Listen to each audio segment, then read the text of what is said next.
He man I have the power. भैया ये dialogue सुनने के लिए ना मैं मतलब सैटरडे संडे की वेट किया करता था। और हम लोग ना मैं मेरा भाई हम लोग बस स्क्रीन के आगे बैठ जाते थे कि कब यार ये बार बार अपनी तलवार निकाले। और कम से कम 2 बार तो वो ऐसे तलवार निकालता था जहाँ पर एक नॉर्मल प्रिंस जो है वो ही मैन बन जाता था। ये जो स्वॉर्ड होती है दोस्तों उसकी मतलब कमाल की मेस्मराइजिंग है। जहाँ पर उसका जो टाइगर भी है वो साला बब्बर शेर बन जाता था। बड़ा मजा आता था देखने के लिए। और दोस्तों अब आप मुझसे पूछेंगे कि ये जो सीरीज आई है ये कितनी ज़्यादा इफेक्टिव है। यहाँ पर जो री इंट्रोडक्शन ऑफ ही मैन है वो कितना ज़्यादा इफेक्टिव है, नई जनरेशन को कितना समझ में आएगा। कुछ नहीं समझ में आएगा। माँ बहन की गाली देने का मन करेगा जो भी मेरी जनरेशन के हैं। बोलेंगे अगर आपको आइकॉनिक कैरेक्टर को वापस लेके आना था तो इस तरीके से लेके आते हैं। आपको तो पहले पूरी सीरीज के अंदर मतलब आप ही मैन ही ढूंढते रहोगे कि ही मैन कब आएगा कब आएगा कब आएगा, जिसके बेसिस पे ये पूरा मार्केट हुआ है। आपको ऐसा लगेगा कि इटालिया की कहानी है और उसी को आप फोर फ्रंट में देखोगे। ठीक है, आपको वेमेन पावर दिखानी है, आपको फेमिनिज्म से भरी हुई सीरीज दिखानी है, बट भैया मेन कैरेक्टर कहाँ है। आप ऐसा अगर आप देखोगे दबंग आप देख रहे हो मूवी सलमान खान की, और दबंग भैया जो है मतलब सेकेंड हाफ में कहीं थोड़ा सा दिख रहे हैं, उसके बाद किसी एक सीन में दिख रहे हैं, बस 1-2 बारी फाइट करके चले जाते हैं। ऐसे कैसे चलेगा? नहीं चलेगा दोस्तों ऐसे, और आपको टोटल वेस्टेज हो जाएगा इसके अंदर। तो मेरे को ये सीरीज वैसे भी कई लेवल पे बेकार लगी है।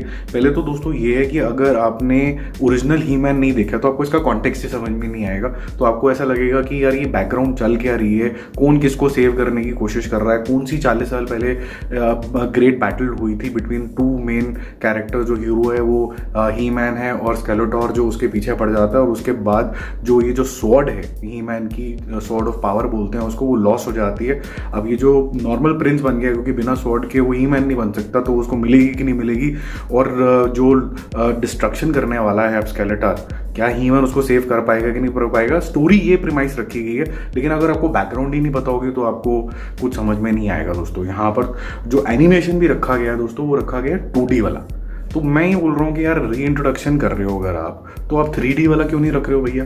प्रॉपर 2D वाला ये जो बेकार तरीके के पुराने ज़माने में आते थे तब हमें अच्छे लगते थे क्योंकि उस टाइम पे चलो यही बहुत बड़ी बात होती थी। अब 3D में क्यों नहीं है ये बताओ।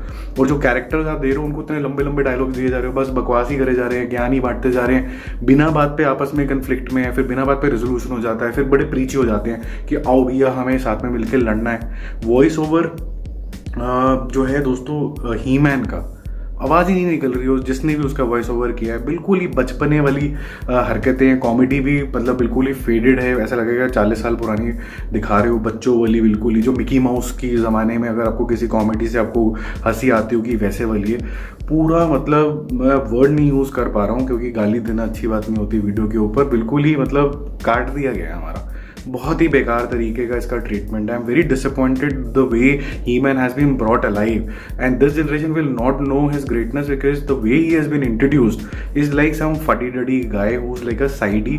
ही is not been even presented as a hero. ऐसा लग रहा है हीरो कोई और है और ये कोई पीछे कहीं खड़ा हुआ आदमी है जो आके बस लड़ा के चला जाता है। तो मैं काफ़ी ज़्यादा डिसअपॉइंटेड हूँ दोस्तों इस सीरीज से। और मैं आपको बोलूँगा इसको स्किप ही कर दो क्योंकि इसके अंदर कोई सरपैर बन नहीं रहा। जो ऑरा बनना चाहिए था ही मैन का वो बिल्कुल नहीं बना है। और जो ये बोल रहे हैं ना इनका जो प्लैनेट है एटर्निया वो डिस्ट्रॉय हो जाएगा अगर ही मैन ने कुछ नहीं किया। मैं तो ये तो डिस्ट्रॉय ही हो जाए।